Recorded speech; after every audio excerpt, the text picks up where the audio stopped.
Today, has your ChillPoint just mysteriously deleted itself? You better put it into your 3DS and check.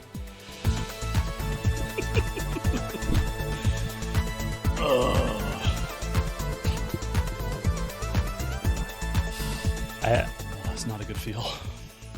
Hey everybody, welcome to ChillPoint, the show where we talk about the week's video game news as well as any information about the week's episode of Checkpoint. Yeah. Which just went up yesterday. I'm Paul and I'm here with Beige. Heather's not in today, but she is still watching your comments on YouTube. So just because she's not here, in person, doesn't mean you can get away with anything. Yeah, you're not invisible to her. We did not consult about both wearing hoodies today before we came in, but that's just how it's the curse of the Loading Ready Run 20th anniversary hoodie. It's so stylish and comfortable and warm and cozy that there have been a non-zero number of days when like at least half the people in the office are wearing a hoodie. It's true. Especially lately. We've had a couple little chilly days for us. Yes. It's currently, well, my watch believes it is -8. Yeah. So -8 degrees Celsius outside because the Arctic outflow has come down from the Arctic. It has outflowed all the way down towards Vancouver, Victoria, and there was snow on my car yesterday. And not a lot, but and as we say as we talk about when people are unimpressed by us going like, oh, it was like 35 degrees Celsius. It was so warm. By the same token, I realized that -9, -8 is not that impressive to many people in most parts of Canada right now. Shout out to Serge. Yeah. But Christ, he posted a picture of what his week looks like, and it started at -40. Yeah. And I'm just like, all right, cool. I don't miss Alberta at all. But it's again, Victoria, has the great advantage of being an extremely meteorologically mild place. It is, I believe, one of the mildest weathers in like all of Canada. We've got all sorts of different reasons. And so we're not prepared for things. Yeah. Although I do enjoy the fact that people, because snow is not a common occurrence. We had like a very light dusting. Yes. Some might call a heavy frost yesterday. But it's kind of, snow can be a big deal around here. Yeah. And people in Victoria, businesses, especially in the downtown area, are very excited about salting the walkway. Yes. Oh, Jesus. It's not something they get to do very often. No. And so, like, yesterday, it hadn't snowed at all. No. And there was so much salt on the sidewalk. It's and on the road. It's like it looked like it had snowed because people were just putting down like anticipatory salt. Yeah, there was this which thing I don't think like works that way for like good luck or something, and I'm kind of like, don't. But I know it's because it's supposed to be like, if you're the next a vampire, morning, this is a very bad place to be the winter. There's this idea of like you'll wake up the next morning, and if there's like 3 feet of snow outside, thank God you put salt down on the sidewalk beforehand because it will definitely get covered with all of that snow. Like, I mean, I guess then it melts from the bottom. I guess it could work. Well, it would change any of it that gets touched by the snow. If there's a moment where it starts to turn into water, then it will at least stay water. It'll stay slushy. But they treat it like it's going out. It's like they're like, oh, the salt's past its best before date. Yeah, like, we that's better the use thing. it. Yeah, and I'm like, you don't have to. You can go real light on this shit. But no, it's just like, well, if we don't do it, and then somebody in the morning walks past here and they slip and they eat shit, then we'll get in trouble from the city. So it's just better to ruin the sidewalks with salt, because we're allowed to do that here in this part of the world. We sometimes have, there's a fair, we get, deer hanging out and stuff a lot. That's the thing. They probably like how you get get all the salt lick going on. Yeah, except that salt will poison them. It's not, because it's not like salt. It's sure fancy, not. weird salt. Yeah, I think a lot of it is calcium chloride. It's not actually like sodium chloride, but it will have the similar taste. But yeah, it will. Yeah. Anyway, from what I understand, it's bad if you're driving a car. As somebody who doesn't drive, I don't really care. I just find it funny. It's also bad for the sidewalks because that kind of salty water can seep into the sidewalks and it can slowly spall and destroy the concrete. Oh. So it is one of those things where it's like, hey, salting is bad for everybody, except it's the simplest thing to do to keep your walkways and driveways clear. It's a thing you can do without putting forward any effort. Right. So, and if you work for a company, you probably don't want to come in and spend the first 40 minutes of your day trying to clear ice. You're trying to set up your business. So you're like, no, I'm going to put salt down so I can let it take care of itself. That's how it works. Anyway. Wow. Somebody in the chat said there's a CBC article talking about not letting moose lick your car. Yeah, don't. My question is, like, if you're saying like, okay, I'm not going to let a moose lick my car. Yeah. What do you do? Like, how do you stop a moose? Yeah, is there a conversation you can have with a moose? About... Like, I feel like the moose, it's not like the moose is asking your permission before it starts licking your car. Mm-hmm. What's the solution? I guess if you see a moose licking your car. You just drive away? Yeah, start driving. Just pick a direction and go. I don't know what happens. Is it because you're going to have the moose like stuck to your car like the kid from Christmas Story? I mean, maybe. Holy shit, maybe that's what happens. Then the moose freaks the fuck out, and then it's trying to get loose, and it smashes the shit out of your car trying to... You know what? I haven't read the article on CBC about why you shouldn't let a moose lick your car, but that's for good reason, because I'm afraid that if I know, I won't be able to laugh at it. I'd rather be able to be ignorant and find it a funny idea and just move on with my life. It's true. I'm just imagining, because, okay, so every once in a while, when you're living down, lots of people commute into downtown Victoria from out in the west, out in the western communities or different places and stuff. And so you often get this situation where there'll be like a parking lot, and it'll be be winter, but it'll be totally fine, totally empty, and there'll be one car with like an inch of snow on the top. Yes. Be like, there's the commuter.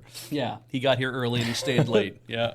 Now I'm just imagining that parking lot. You're up in like Alaska or up in the north where there's a lot of moose around, and so there's just a parking lot with a bunch of cars, and then one car with like 10 moose in a circle around it, licking. It's like, why that one car? Huh. Anyway, that was not about video game news. No. Although there aren't enough moose in video games.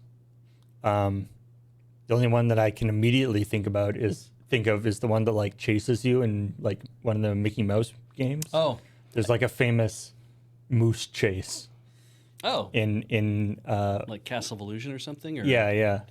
Maybe Forest of Illusion, because there'd be moose in the forest. But anyway. There's well, I mean, Cabela's, I guess, yeah. Yeah, there's Adventures of Rocky and Bullwinkle for the NES. Oh, there you go. Yeah, that was a shit game. Untitled Moose Game? Yeah, that's even better. Oh, that would be good.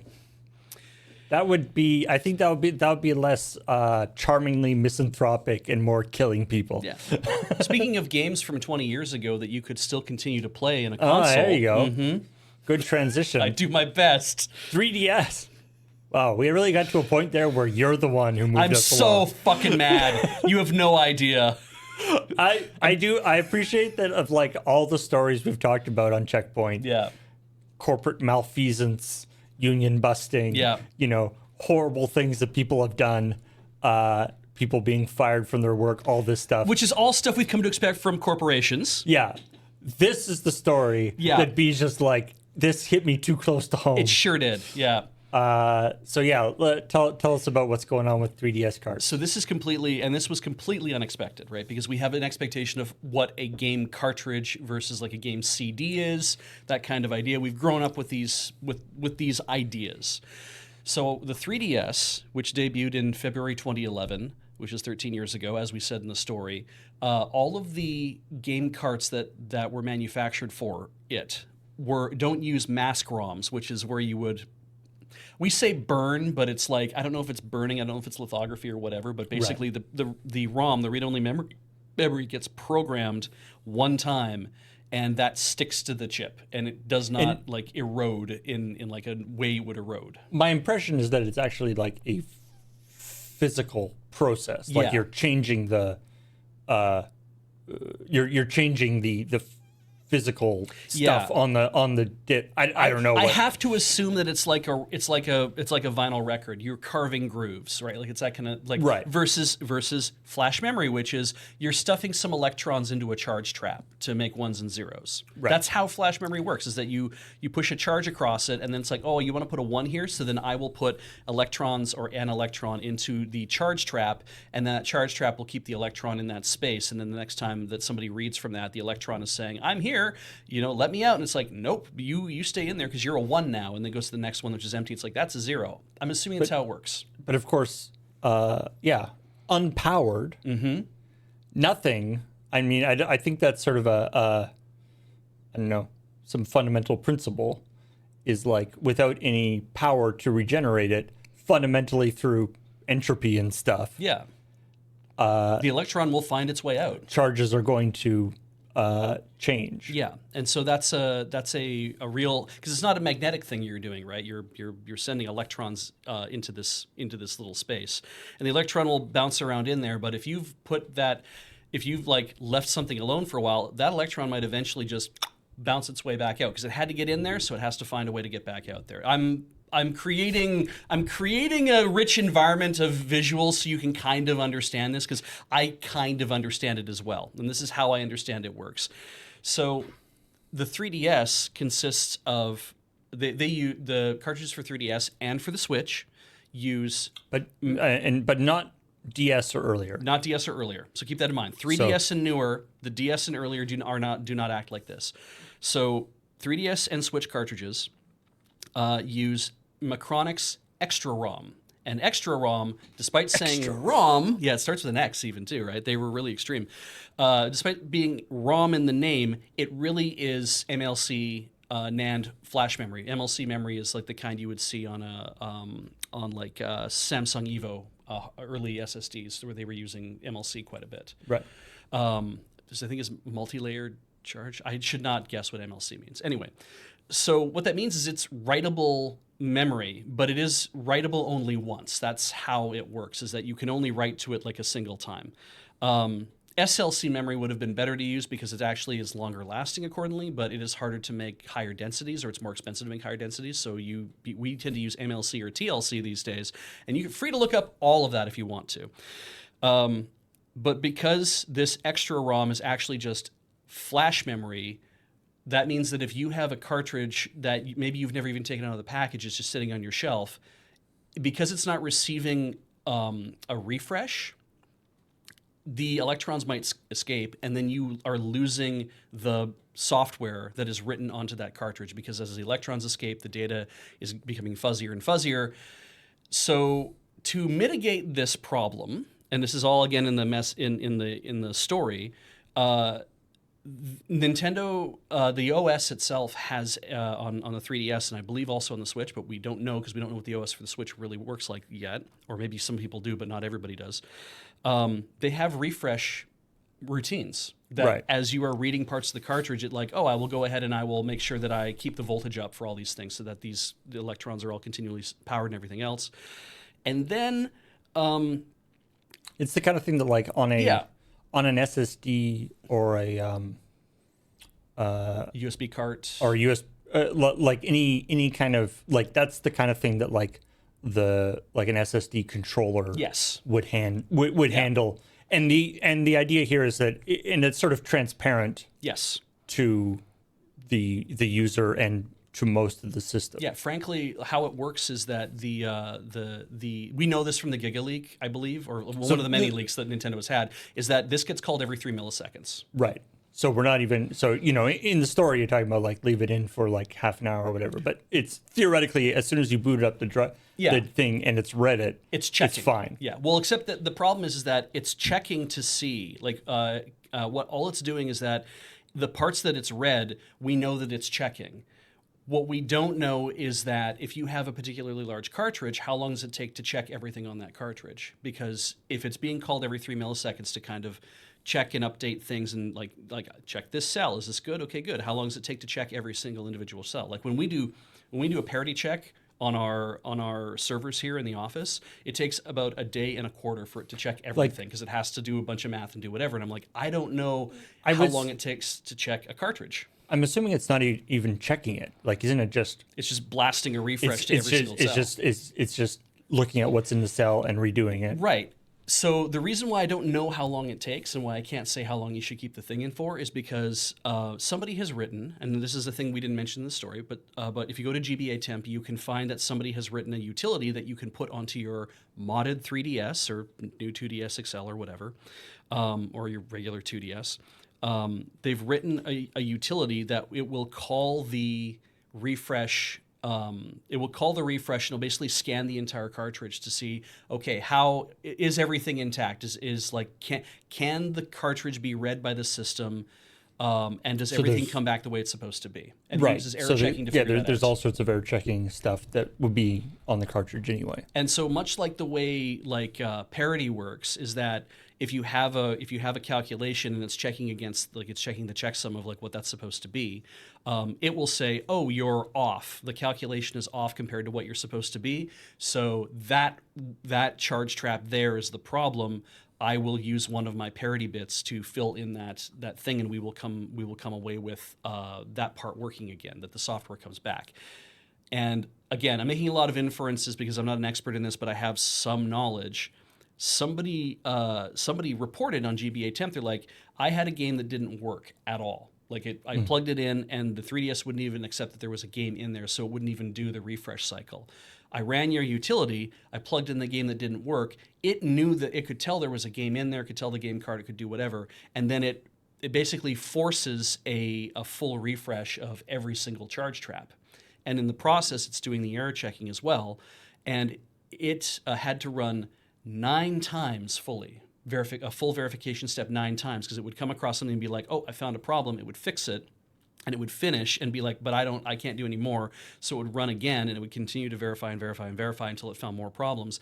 And the guy says, I had to run it 9 times, but at the end of running it 9 times, it fixed everything and the game worked again. It reconstituted. Yeah. Wow. And so all of that is actually happening in the background while you were playing your game. Is that it is the Nintendo itself is the Nintendo 3DS is scanning everything and checking for fuzzy bits and is doing all this work.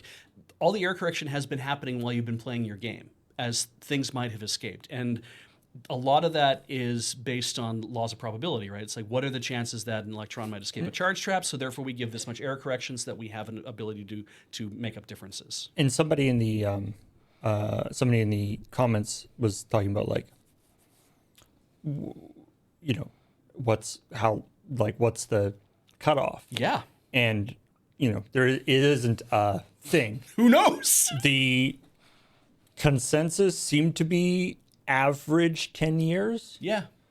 But of course, it could happen whenever. Yeah.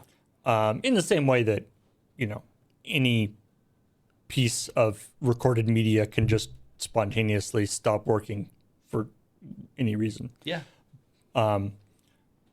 Or it could never have, like you could have a thing that's 20 years old and it's totally fine.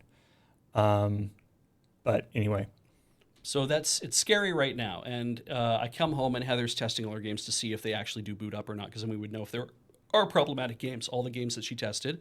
And it was a stack bigger than the picture she sent you. Yeah. So she just sent you the one she could reach. Which, by the way, yeah, I asked Heather to send me a picture, because that in the story they talk about Us having a huge collection. Beej and Heather have a big collection of 3DS and Switch games, and I got Heather to send me a picture of. I mean, I could just get any old picture of a stack of 3DS games, but Yes. I liked that it was the real.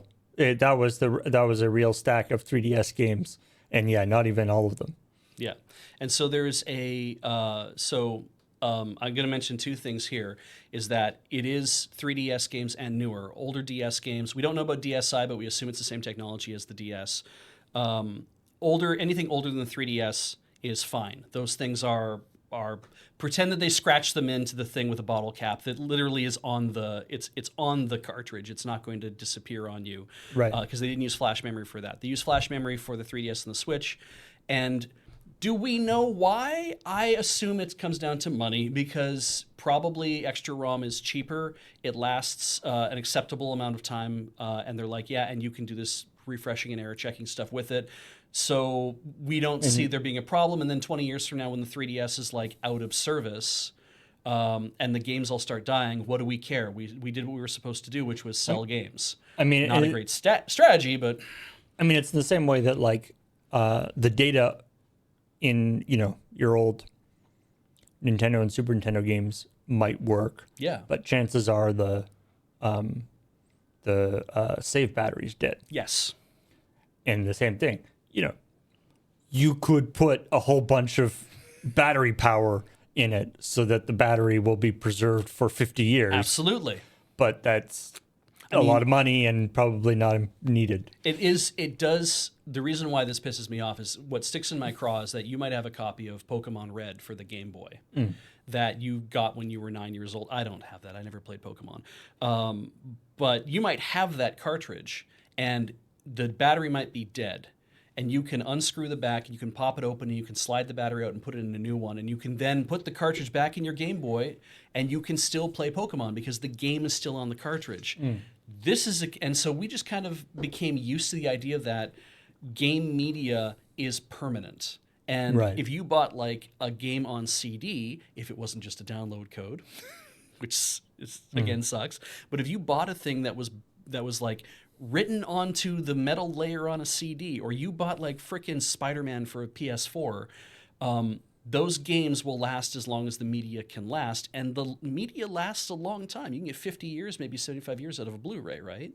Some people don't, though. Some of those start to degrade and break down. Yeah, I mean, I definitely have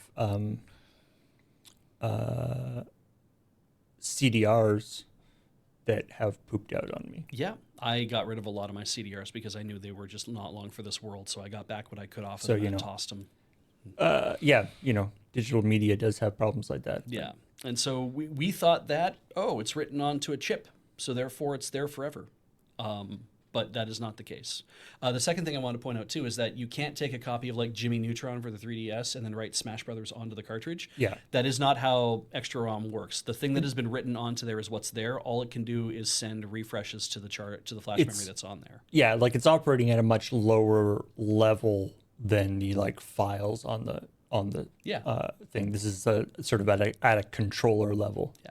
So if you have a 3DS or a 2DS that you've already homebrewed or that you can homebrew, and we're looking into doing that at home, taking the one 3DS that we do have that is not like the really nicest one we have, and then homebrewing it, and then putting this utility on it, and then actually running everything, running all of our cartridges through there on the full verification steps to see it's like, we know these things should all boot, but can they actually...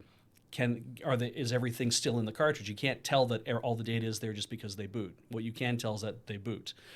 And we're going to run them through over a long period of time. It's going to take forever and ever. And Heather did ask me, she's like, what do we do about the Switch? And I'm like, I literally do not know. And we have more Switch games than we have 3DS games. And I'm like, we're first world problems here, Paul. We have 3 Switches in the house. And so we have an original Switch that we know we can homebrew. It's like it was a launch day Switch. We could homebrew it. If somebody releases a cartridge scanning thing to make that happen, then great. I don't think Nintendo will ever acknowledge that they did any of this stuff and say, "Oh, we are sorry, and we'll try to make good on it." And here's a cartridge refresh thing you can put on your Switch. That will never happen. Right. Or if it, Nintendo's solution would be play your game. Play your games. Yeah. Yeah. Or hey, buy them again from the Nintendo store. Yes, exactly. And it is a bit of a shit to realize that when you think you're doing a whole bunch of preservation with physical games, to find out that, oh my God, the digital game might actually last longer than the physical game. So, yeah. Yeah, yeah. I did not feel great. All you physical game people feeling so superior. Mm-hmm. Yeah. That was a kick in the stomach. So anyway, we'll see. I mean, the fact that this was, talked about in 2021, right, and like didn't get picked up anywhere. Yeah. And this was mentioned again. To be honest, I haven't seen it anywhere other than porting. People and some people in the YouTube comments actually were like, "Hey, could we get the link for that?" Because like I've been Googling it and I can't actually find. Yeah. Because I mean, for one thing, Switch is a tricky term to Google for. Thanks, Nintendo. And also, it's one of those areas that's kind of polluted with Right. SEO bullshit. I tried to give everyone as much information as possible in the story so you could find it. If you go to gbatemp.net and you look for like Switch or 3DS cartridge, like, or NAND flash or whatever in regards to that, or just look for the poster SOCRAM 8888, SOCRAM 8888, you will find the post. There's a screenshot, in the corner. If it isn't clear already, just by Kathleen delivering the story, Beej wrote the story. Yes. Which, by the way, I love. You have. I have it on good authority that Beej and Heather have shelves full of physical 3DS and Switch games, so I wish them luck. I feel like even if I was your ChillPoint persona could have delivered that the same way. Yeah. Even though you were writing it for somebody else. I probably would have just held up copyright self-referential notes, GmbH or something. Yeah. Yep. Yeah, it's an interesting story. I think it's neat, like that. It's like, oh, this is another insight into how the stuff gets made, and it's a shitty result. And we're kind of like, that's a bit of stress to not know whether the stuff that you bought will last or not. But it was interesting to learn that, and like I'd be very curious to see whether this is like how big a deal this is. Yes, like if this starts getting around.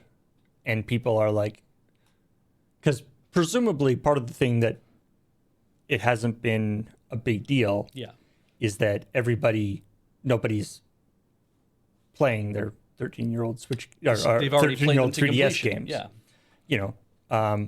But if it gets around to the point where people are like digging out their old stuff and putting it back into their 3DS and checking, I wonder what kind of, is the like, after 10 years, it's got like a 50-50 chance of working. Yeah. Is that a thing? Or are we talking like, there's a 1% chance or something like what kind of a problem is this actually? Yes. And, at what point does Nintendo care? Also, what's funny about this too, I just realized this sitting here. If you played the game, like you've put the game in and you played it, like you played a few hours of the game and then you stopped, for example, or you're a collector and you bought the game and it's sealed in its package and you put it up on your shelf. The likelihood, the probability that you're going to be losing electrons is equal for everybody because it's probability, right? So it's a probability of you losing electrons. But the error checking will not have been executed on anyone who's played their game less because anything that you'll have all of your error checking bits intact because you have never actually played the game because they haven't been used up yet. Does the plastic wrap shields it from cosmic rays? Yes. There's that interesting idea, like there's the thing with like a really old valuable bottle of wine or something. Some collector will have this really old valuable bottle of wine, and from like 100 years ago, and like you can't open it because as soon as you open it, it's Loses lost all half its yeah. lost all its value, and you have to drink it. Yeah. And also, there's like, with these old bottles of wine, there's a very, very good chance that it's not drinkable. Yeah, like turned to vinegar. It's vinegar. Yeah. But like that's okay. Like it's a collector's item as a thing. Yeah. Rather than something that you would actually want to drink. Yeah. It's like a box of Alpha. Yeah. But you know, we're in the same, you know, I can, you know, imagine 50 years down the line, somebody's got mint edition, you know, Never been opened. never been opened of like whatever Tactics Ogre. Sure, I don't know, some really valuable 3DS game. Yeah. There's a non-zero chance that that is actually Blank. not blank. Yeah. Yeah, that it's actually, there's nothing there. But nobody can check. No. Because by opening it, you know, You've eroded the collector's value. You would then have ruined the collector's value. Yeah. Yeah. So there's no way, there's possible, there's no difference between that and you know, Jimmy Neutron. Yeah, it's like Nintendo has pioneered a kind of writ mass blind box gaming. So check your loot boxes at home, folks. You thought that they were avoiding that entirely, but it turns out no. This thing is It's the worst loot box. It's the worst loot box. Yeah. Yeah. It's like you pay $80 and you get a game or you don't. Yeah. Be mad about this, be disappointed about it, you know, that kind of thing. I wouldn't like torches and pitchforks this whole shit. But I would be like, this is not okay. And I would love to get it. I would love to see this come into more consciousness, because then it might actually, whatever Nintendo's working on for the Switch 2, I don't think they're going to change this far along the thing. They're not going to be like, oh, well, we'll go back to mask ROMs, because the price of the games might balloon at that point. I don't know. But I mean, you know, and it might be one of those things where, like, at least whatever technology they were using, like like informational density, just like, I don't know how big a 3DS card is, presumably a couple gigs. yeah, I haven't actually looked it up. But it might be that you just physically couldn't, like, they needed to move to Yeah. a different technology, and this was what was available. Yeah, because if you wanted maybe, and it could be like it's like you can get a mask ROM that's 2 GB, but it costs you know, $100 to make or something like that. Where they're like, you can get 2 GB of NAND flash or extra ROM, and that's like, oh, that only costs $50 to make. And there's, you know, and We know it doesn't cost a few bucks, but you know. well, and again, you know, because of in the world that we live in currently, like, NAND flash Yeah. is in ridiculously high demand. Yes. And is being, you know, massively produced. Yeah. So the price is way down low. Yes. So anyway, this is also one of those things where I feel like there's a reasonably good chance that, you know, if one were to start going deep into this, you find that, like, there's, if not the same, then similar problems with, like, a ton of stuff. Yes. That just really, hasn't sort of manifested itself, but it's like, Yep. it's one of those things where it's like it is a Nintendo problem, but it's also not just a Nintendo problem. It's Yeah. actually like a wider problem. It's everywhere that you're going to have this kind of issue, and it depends on how you're going to use it or store stuff. Or to that point, also the Nintendo Wii U. You know how they had like 8 gigs of storage space or 32 gigs of storage space is like the 2 you could buy. Right. So the eMMCs or whatever that are built in, those are also failing. Maybe for the same reason, maybe for a different reason. I didn't actually look into the story, but it is a thing that's going on right now as well. So you could try copying all your shit off of your internal storage on your Wii U and get it onto an SD card, and then you at least have it on an SD card, which is also NAND flash, and you got to wonder how long that lasts too. But there you go. Yeah, I mean, it's all not the same technology, but similar. And Demon Fire's saying that PS Vita stuff. So I mean, it's, you know, anyway. Let's move on to actually maybe somewhere where they have a solution to this. Great. CES. Oh no. The Consumer Electronics Show, which is something that I actually quite enjoy. Yeah. I don't think I would ever want to go to CES. Okay. Fair. Yeah. Maybe. I kinda want to. Like, maybe if it was like easy to get to. Right. Yeah. It's Vegas or something, isn't it? Yeah, it's in Vegas. Yeah. But I enjoy the stuff that I enjoy the content that CES creates. Yeah. People being like, hey, check out this cool new thing. In the keeping my expectations suitably low. Right. That that anything that they're showing off may or may not turn into anything later on. Which is funny because 2024 at CES, the unofficial theme is AI. So, Graham talked about the backwards folding phone. So it's like the screen's on the outside and then you open it. I don't know. And the freaky manicure machine. yep. I know. I think Toshiba has been demoing big transparent TV. Oh, okay. I heard LG's coming out with something like that soon too. Maybe it's LG. I thought, or Samsung or somebody. I know LG has they said there's a new OLED transparent TV that they're making for like $4,000 it's coming out. It's like a giant. It's like a big transparent TV, and then it also, so it can like come out. Yeah. And then, if you're in a situation where you don't want a transparent TV, like a darkened film can come up behind it. To sort of do it there. Jesus. If you're for some reason in one of the vanishingly small situations where you wouldn't want a transparent like that, Yeah. it's like it's one of these things where it's like.